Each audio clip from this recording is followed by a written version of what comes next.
right, welcome back. So when we finished the last part of the tutorial, we had built this in so that we could fire away and instantiate some spheres to represent our bullet holes. Now what we want to do though is make this a little bit better, not working with spheres. I'm going to go ahead and delete the sphere out of the scene, come back to my raycast origin. You'll see that that's gone as well. Now the way that we're going to approach this is we're going to make the bullet hole essentially a decal, kind of a sticker that we'll place in the scene. To do this, I want to make it be the cheapest geometry I can.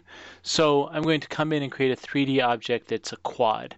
Now if I frame that, then you see that this quad, if we actually show it by wireframe, let's do shaded wireframe, you can see that it's two triangles, so super inexpensive. However, it does have some problems. We'll look at these in just a second.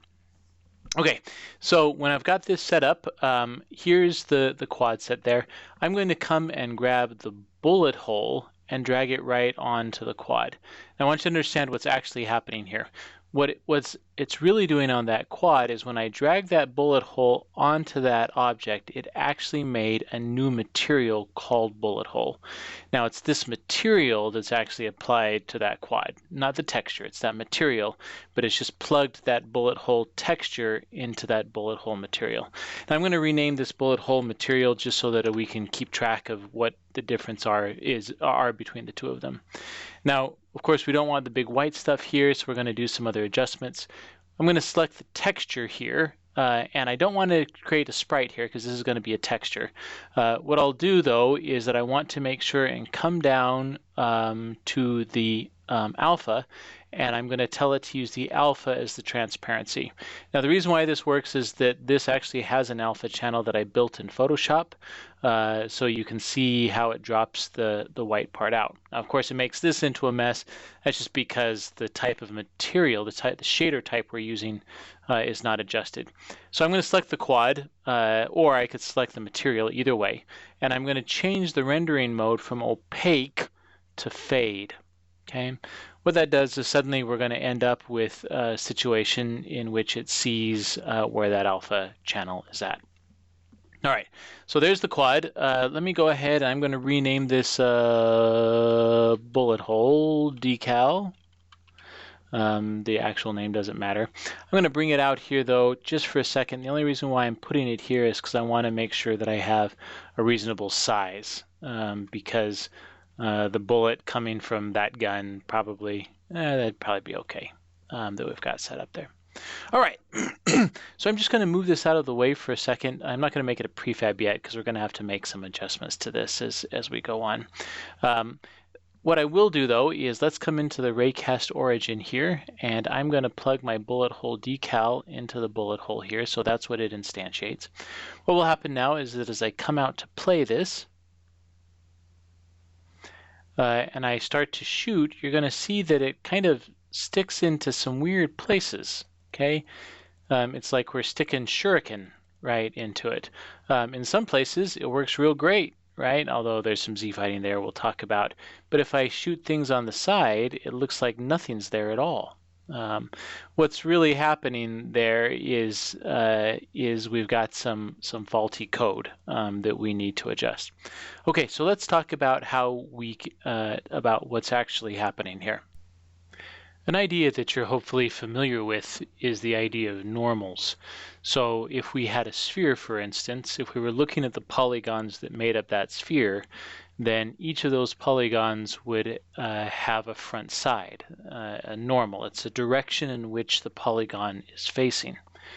Now, this becomes real important later. For now, what our current code does is that we use instantiate bullet hole at the hit point, the place on the surface that we actually raycast against, and then we're having it rotate using quaternion identity, which is 0, 0, 0.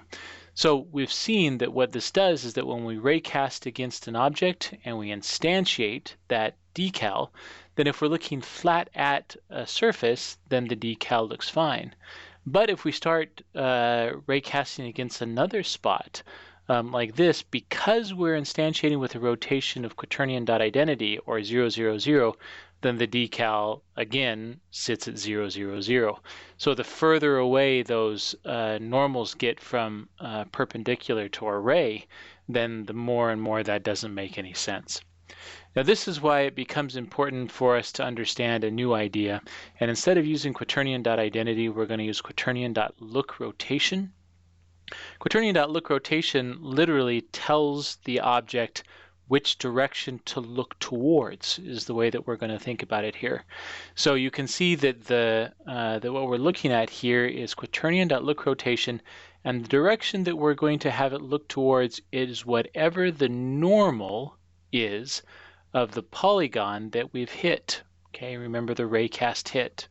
So in this case, what this means is that when I instantiate, it will take the object's forward direction and look towards the normal of the polygon. What it means is that then as I start to look at these other objects, these other raycasts where I hit at a polygon that isn't perpendicular to the ray, it will still rotate each of those decals so that they face the direction of the normal of the polygon that I've hit. Now, this becomes really efficient, really beautiful. The problem with it is that we have to make sure that the front of the polygon is actually the positive z, that it's actually looking at the positive z. This becomes critical because as we start to look at Unity, we'll find that this isn't necessarily the case. Let me show you what's going on. So I'm going to come in and make a quick adjustment here. So instead of quaternion.identity, I'm going to use quaternion look rotation. And the look rotation I'm going to use is hit.normal, so that it rotates looking towards the hit's normal. All right, so if we come back into Unity, let that compile, then when we play this, it's going to seem like everything is broken. What will happen is that here I'm clicking, clicking, clicking, clicking, clicking, clicking, clicking, clicking, and it seems like nothing is working. Here, let me make sure and not have this maximized so that we can see what's going on here. So what I'll do is watch over here in the hierarchy when I start to do this. So as I'm clicking, clicking, clicking, clicking, I'm clicking, you can actually see that there is indeed all those bullet holes being created. And if I select one of these bullet holes and frame, you'll see that it's indeed there, but what's happening is that it's actually facing the wrong direction. Okay. Now the reason for this, I don't know why Unity did this for sure, but the decal, or quad, is if you look at the quad's positive z, it's actually pointing out the back direction. So what happens is when this direction is pointing towards the surface normal, the normal of the polygon that we've hit, then of course it's putting this in the wrong way. Now there's a couple different ways that we could fix this. I could go back into Maya and make a new polygon with the normal facing the other direction. I could use a two-sided shader, a bunch of different ones, but I'm going to use kind of an old rigging trick that will help us fix a few other problems. What I'm going to do is frame this bullet hole decal for a second, and then I'm going to make an empty game object. Now I'm going to call this the bullet hole fixer, and I'll show you what I mean in a minute. So right now what I've got is the bullet hole fixer is in the exact same place as the bullet hole decal. Now what I'll do is I'm going to put that bullet hole decal as a child of the fixer. Okay, so right now if I selected both of these and I'm using pivot and local, then the handles are both facing the same direction.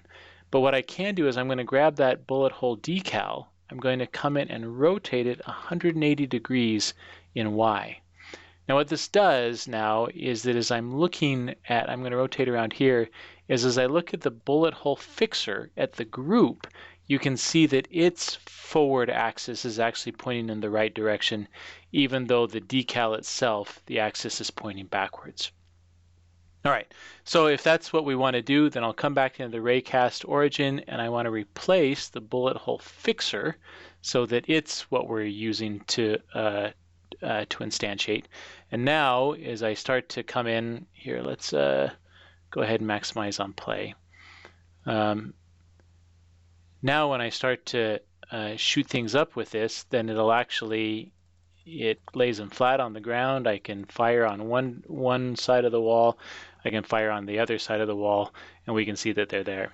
Now we have this Z fighting here that we're going to fix really quick. We're going to use this bullet hole fixer to do just a little bit of adjustments.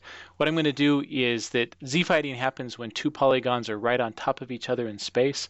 What I'm going to do is take this decal and I'm going to slide it out just a little bit from within the bullet hole fixer. That means that the bullet hole fixer, you can see, is a little bit further behind there, and then the decal itself sticks out a little bit. So it's just a little bit on top of the surface. But by doing that, what that will do is that when it instantiates those new bullet hole decals, then we don't have Z fighting across that surface. Okay, so you can see how this works on any surface that we want to fire this on, and this would even work on spherical surfaces, however we wanted those to work. All right, so I'm going to do one other thing here. Let's go ahead and make it so that these things fade out. This will be a quick little script. Let's make a new C# script that I'm going to call bullet hole fade. And bullet hole fade, we're going to make use of iTween since we've already got it in the scene. Let's quickly go and take a look at what the documentation says about, let's look at the iTween documentation. In the iTween documentation, there is a great tool called Fade To. So let's look at the settings here. So what it can do is fade to whatever the object is to a new value. It's an alpha, and you give it a time. So let's come in and look at our bullet hole fade. Our bullet hole fade, I'm just going to tell it that what I want it to do is wait for a second before it starts to fade, and then go ahead and destroy itself so that I don't have a billion of these around. So I'm going to start a coroutine that I'm going to call fade out. Now again, I'm using a coroutine because I need to have it wait, so I need a yield. So let's do an enumerator called fade out. Fade out is going to have a yield. We're going to wait, yield return new, wait for seconds. Let's wait for, let's say 1 second. And then we'll use iTween.fade2. iTween.fade2, we will say do this on the game object. We'll fade it to 0, and let's have it fade over 1 second. Let's yield return new, wait for seconds. Let's wait for another second. Oops.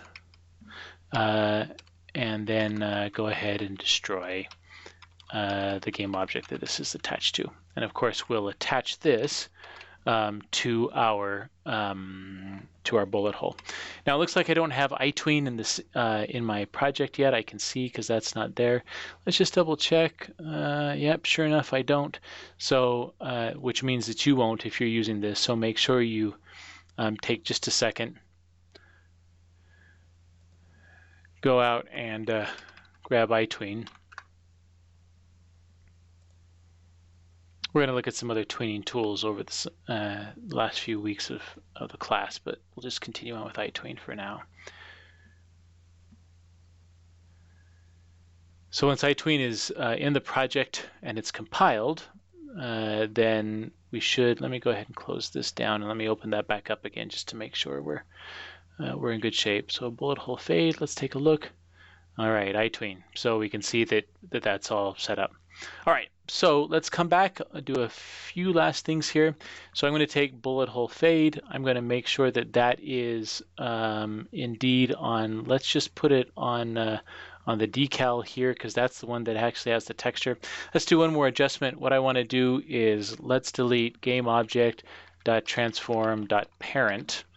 Game object that transforms the parent so that we don't have a bunch of empty game objects sitting around in the scene, even though I've gotten rid of that.